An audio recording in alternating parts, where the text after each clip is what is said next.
O filho pródigo e o administrador infiel, ambos tiveram que se humilhar. O ser humano precisa se humilhar diante de Deus. E o diabo faz tudo para exaltar o ser humano, engrandecer o eu das pessoas. Cada pessoa fortalece o seu eu desde que nasce. E os pais não educam os filhos porque fazem as vontades dos filhos, fortalecendo o seu eu. As crianças crescem quando os pais têm condições, com o sentimento de que eles são donos do mundo e que podem fazer qualquer coisa. As pessoas estão entrando para as igrejas com o seu eu intacto, mantendo toda a sua vontade, e eles analisam o que é pregado nas igrejas para decidirem o que interessa e o que não interessa. Pessoas continuam autossuficientes dentro das igrejas.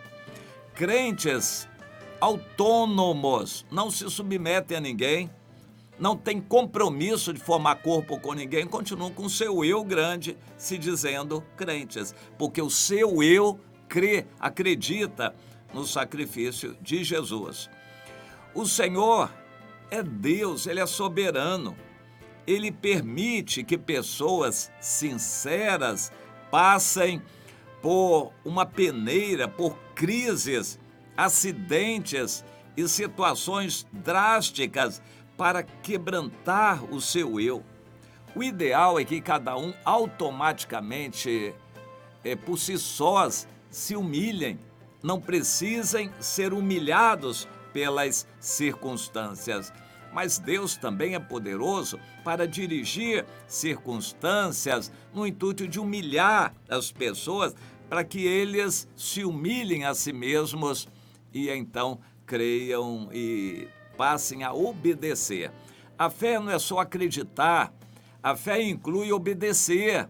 Quando a gente crê no Evangelho, como dizem as Escrituras, foi o que Jesus falou, as consequências vão chegar certamente, mas tem que crer e obedecer.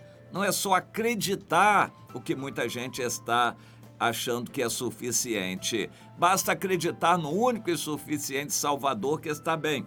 E a Bíblia diz que tem que obedecer. Se não obedecer, a sua fé é morta. Cada cristão tem que se humilhar, As penitenciárias no Brasil estão cheias de crentes que estão lá porque precisam se humilhar.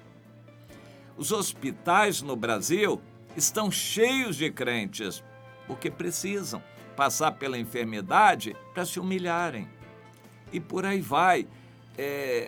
O ambiente do tráfico, as facções criminosas estão cheias de crentes, jovens filhos de crentes, jovens desviados das igrejas, porque precisam passar pela dureza da vida para se humilharem. Muitos vão depois se voltar para Deus, mas depois de uma humilhação. Eu quero focalizar nos capítulos 15 e 16 de Lucas, o que Jesus deixou para nós a respeito de atitudes de pessoas que passam por circunstâncias com a finalidade de se humilharem. Um deles é o filho pródigo, a terceira parábola de Lucas 15. O filho pródigo era um filho à vontade, preguiçoso, rebelde, que se utilizava das riquezas do pai, não queria trabalhar e o sonho dele era aproveitar os pecados do mundo. Eu acho interessante isso. Muitos jovens nas igrejas não vão direto para o mundo porque são reprimidos pelos seus pais. Eles não entendem o que é o cristianismo, os pais não convivem com eles, não oram com eles para eles aprenderem a amar a Deus e dar culto a Deus, acabam vivendo uma vida reprimida, com muita vontade de fazer o que o mundo faz. E isso só dura até que eles tenham a liberdade ou a oportunidade de fazerem o que eles querem, estão sempre sonhando. Então se desviam, vão para o mundo e fazem tudo o que a carne deles deseja.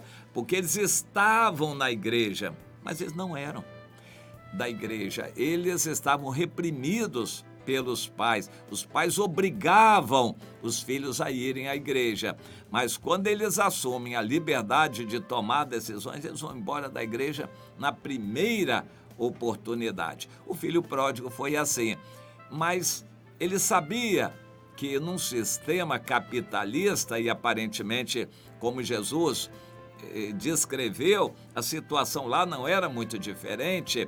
Para gozar das benesses do mundo, dos prazeres do mundo, a pessoa precisa de dinheiro. A maconha custa dinheiro, toda a cocaína também custa dinheiro, bebidas alcoólicas custam dinheiro e os prazeres do sexo normalmente dependem de dinheiro. O filho pródigo precisava de dinheiro. O que ele faria? Roubar? Mas o roubo naquela época era muito mais reprimido do que é hoje.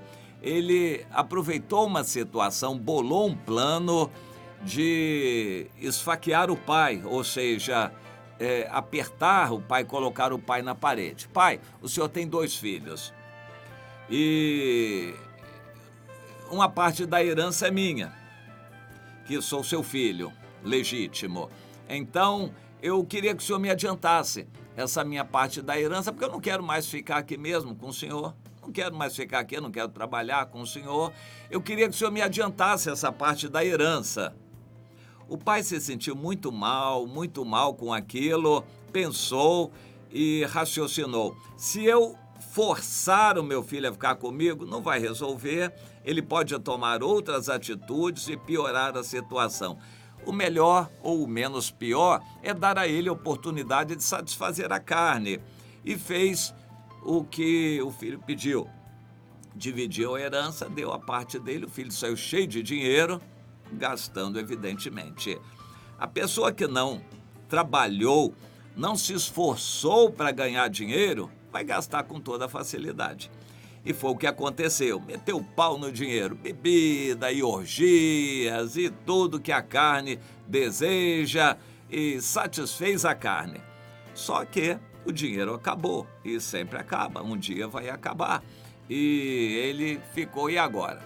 Bom, ele começou a pensar na vida e tudo ficou difícil para ele. Os amigos foram-se embora e ele ficou numa situação dificílima. E depois de sofrer muito, passar muita fome, ele pensou, eu vou voltar para o meu pai, porque é menos pior do que aqui, mesmo que seja um escravo, um servo, um trabalhador de meu pai, eu vou ter uma situação melhor do que eu tenho aqui. Então decidiu, mas ele tinha que se humilhar e pensou, eu vou me humilhar diante do meu pai. Quando ele se humilhou, ele ficou pasmo, porque o pai o recebeu como se não tivesse acontecido nada, com festas, e ele ficou constrangido por aquela recepção. Isso fica de lição para nós, porque quando pecamos, o pecado é nosso, mas Deus tem prazer em perdoar. Quando a gente se humilha, tem que se humilhar. Meu irmão, se você se humilhar, confessar seu pecado, se voltar para Deus, vai ter tudo com Deus. Ele ama você. E a outra parábola no capítulo 16 de Lucas é do administrador infiel.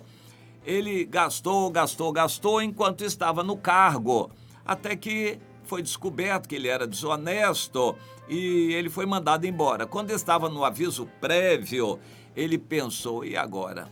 O que eu vou fazer? E pensou em preparar o caminho para depois, quando ele saísse. Ele se humilhou de uma maneira ou de outra, teve oportunidade, o Senhor deu oportunidade de ele raciocinar e a atitude dele foi muito diferente, mas nos deixou marcas e lições. preciosas. Nós vamos aprender com essas lições, principalmente para não colocar o coração no dinheiro, mas ajuntarmos tesouros no céu. São lições que são deixadas para nós, mas principalmente que é necessário se humilhar. Seja de uma de outra maneira, tem que se humilhar. Cuidado com o seu eu que tem destruído tanto a sua vida. Aprenda, no reino de Deus, o eu não entra. Tem que morrer para o seu eu. Decida isso, para a carne, para os pecados, para o mundo, para o seu eu. Decida morrer, se humilhe, porque a graça de Deus é muito boa, vai recompensar tudo. Essa paz que eu sei